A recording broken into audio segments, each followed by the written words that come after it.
لسه واخدة وشاربة كوباية مية.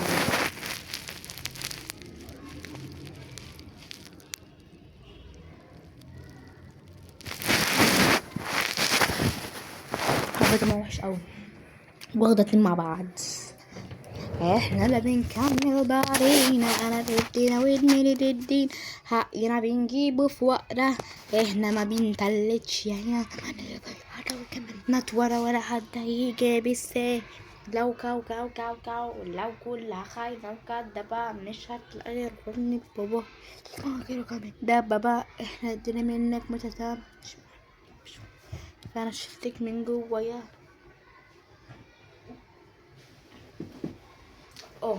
تعالوا نحط حمام زيت في فروة راسي واقول لكم بتتحط ازاي.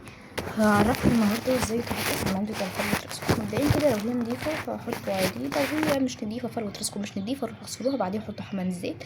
واقول لكم كل التفاصيل اللي شعركم بيحتاجها عند حمام الزيت.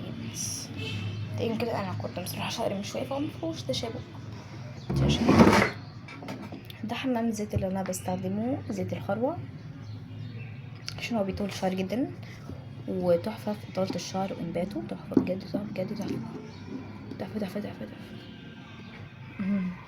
ده غالي يا حبيب قلبي، ده ب500 جنيه. بتحطوه كده وبالطريقه دي في فروه الراس، تحطه في الاماكن الفارغه اللي ما بيطلعش فيها شعر. انا عن نفسي بحط في الاماكن اللي مش بيطلع فيها شعر نهائيا. ماشي، تحطوا كده، تحطوا بانتظام يعني، ما تحطوش بقرف يعني، ده حمام زيت.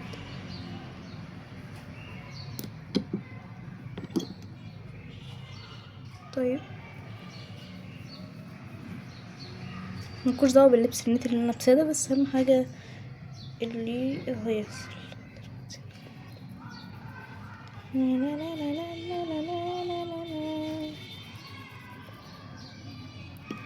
مش لما تحطوا الزيت ادعكوا كده شويه عشان ايه تتاكدوا ان فروه الراس بتشرب الزيت كويس اوي.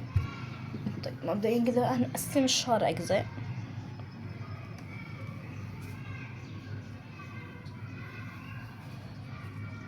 يوم شونا بتحطوا برضو الزيت على اطراف الشعر عادي، مش هيأثر. حمام الزيت مش بيأثر عادي، مفيش اي مشكله لما تحطوا الزيت على اطراف الشعر. ده بيساعد على اطلالته وانباته عادي جدا اهو. شايفين بحطه عادي جدا على الفروع على اطراف، مفيش اي حاجه بتحصل عادي. دي مش اول مره استخدمه على الاطراف وبيطول شعري بجد بجد. بعد ما نحطه نستنى ساعتين او ساعه، بس الاحسن يعني حطوه ساعتين عشان تتاكدوا ان شرب ان الشعرايه شربته كويس جدا. بعديها تغسلوش في شامبو فيه صوديوم او سلفيت عشان هو بينضف الشعر كده كويس جدا. وبرضو انتوا بتلاحظوا الفرق وانتوا بتغسلوا الشعرايه، بتلاحظوا النعومه والطول برضو. بتقولوا ازاي هيطول في ساعتين، هقول لكم ملكوش دعوه بس جربوا وانتوا ساكتين. طيب مبدئيا كده انا ببدا احط زيت الخروع على اطراف شعري. ده مش حاجه مضره على فكره يعني، عشان محدش يحط في باله. وانتوا تروحوا طبعا تتفرجوا على الفيديوهات التانية وتتاكدوا من اذا كلامي صح ولا لا. احب اقول لكم انتوا حرين، بس زيت خروع ده في انبات الشعر واطالته وتكثفه خطير خطير خطير.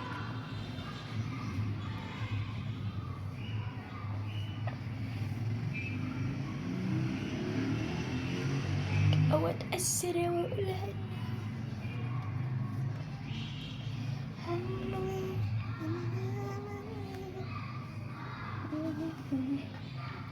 فكك مني ولا تكلمني ولا تفهمني ولا بتنجان شكرا. اوعى في يوم هتتمثلني، لا تمثلي حاجة من الآن. اوعى تشك يجيلك شك او اتأثر او اقول حنيت واجيب لك اسمك انا عامل البنات. لا لا لا لا لا لا كان زمان. فكك مني ولا تكلمني ولا تفهمني ولا بتنجان. بكره هتيجي تتمسكني، لا تمثلني حاجة من الآن.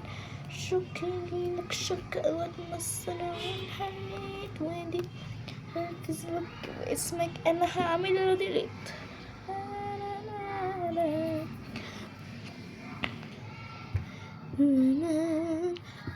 مش هتلاقي اي فراغات بعد الان. هتقولي ازاي؟ هقولك زي السكر في الشاي حبيبه قلبي. في ايه؟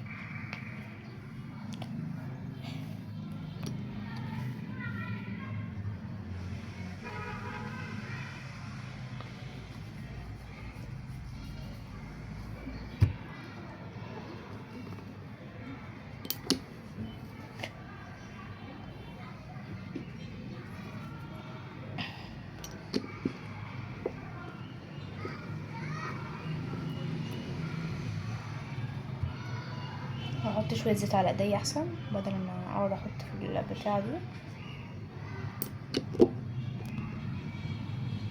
اللي بيسأل على سعره هو هتلاقوه في اي صيدليه.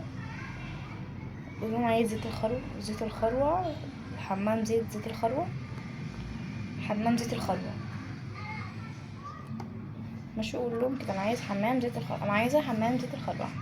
هيدوك الحمام ده على طول. ماشي،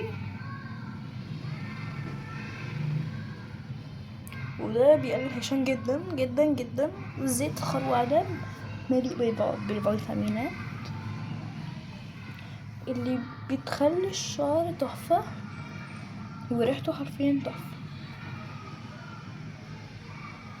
ماشي، بعدها اعملوا مساج عشان الأوعية الدموية تمشي فيه كويس.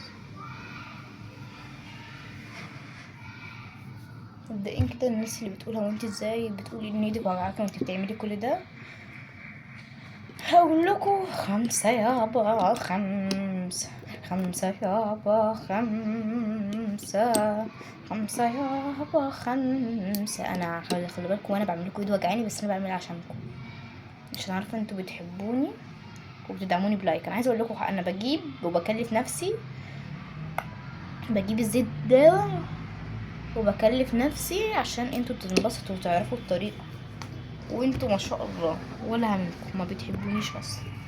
هتقولوا ازاي ده احنا بنعشقك؟ هقول لكم فين اللي بتعشقوني.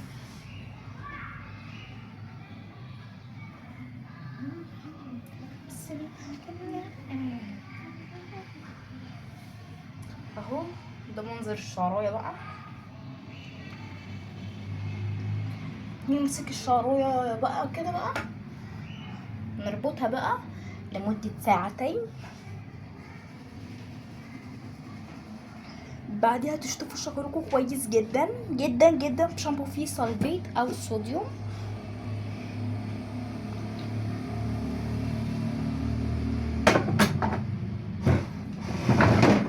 انا بعمل بيبي هير برضو. بعدها بقى هروح اغسل ايدي واقول لكم حاجه واوريكم حاجه. بعد ما غسلت ايديا احب اقول لكم المعلومه دي.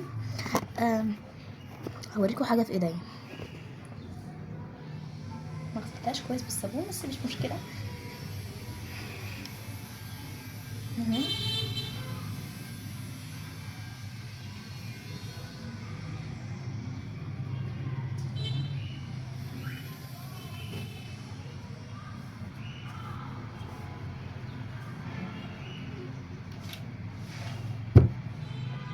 لا لا بلاش